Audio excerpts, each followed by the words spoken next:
సొంత నిధులంటే ఏం కాదండి. నేను ఫస్ట్ నుంచి కూడా పార్టీ అంటే నాకు చాలా ఇష్టం. నేను ఇంచుమించు 27, 28 సంవత్సరాల నుంచి తెలుగుదేశం పార్టీలో పనిచేస్తున్నాను. కానీ ఇప్పుడు నాకు కార్పొరేషన్ చైర్మన్ అయిన తర్వాత నాకు అదనంగా జీతం కూడా ఇస్తున్నారు. కానీ ఆ జీతం ఎప్పటికప్పుడు కార్యక్రమాలు ఖర్చు పెడుతున్నాం. కానీ దాంట్లో ఈ అమౌంట్ నేను ఫస్టే చెప్పాను, నా శాలరీ నుంచి ఇస్తామని చెప్పి. దాన్ని ఆ సిఎస్ఆర్ నిధులతో పాటు నాకు వచ్చిన ఈ చంద్రబాబు నాయుడు గారు ఏదైతే మమ్మల్ని తినడానికైతే ఇచ్చారో ఆ డబ్బుల్ని కూడా నేను ఇందులో కలిపి ఈ స్కాలర్షిప్ ఇవ్వడం జరుగుతుంది.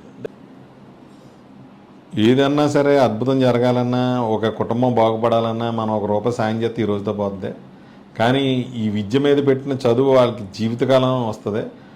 వాళ్ళకి మనం సాయం చేస్తే వాళ్ళు ఇంకా మంచి పొజిషన్లోకి వెళ్ళి వాళ్ళ కింద స్థాయిలో వాళ్ళకి సాయం చేయాలని చెప్పి ఫస్ట్ నుంచి కూడా నేను చైర్మన్ అయిన తర్వాత మన 10th క్లాస్ ఎగ్జామ్స్ అయిన తర్వాత సుమారు ఇంచుమించు ఒక 2-3 నెలలు ఈ పని మీదే ఉండి మన గతంలో మన మీడియా ద్వారా జనానికి పంపడం జరిగింది. వాళ్ళందరూ కూడా వచ్చి సర్టిఫికెట్లు గట్రా చూసుకొని ఇస్తే అందులో 450 నుంచి 500 లోపు వచ్చిన వాళ్ళు అయితే ఇంకా చాలామంది విద్యార్థులు ఉన్నారు. కానీ అందరికీ కూడా మనం చేయలేం కాబట్టి కేవలం ఈ మెరిట్ సాధించిన విద్యార్థులకే 500 పై, అంటే ఎక్కడొదుకు మనం కట్టప్ పెట్టుకోవాలి. నేను 500 పై నుంచి పెట్టుకున్నాను. ఎందుకంటే చాలామంది 550 నుంచి పెట్టారు. కానీ నేనేంటంటే చాలా మధ్యతరగతి కుటుంబీకులు ఉన్నారు కాబట్టి 500 నుంచి పెట్టుకున్నాను. ఏదో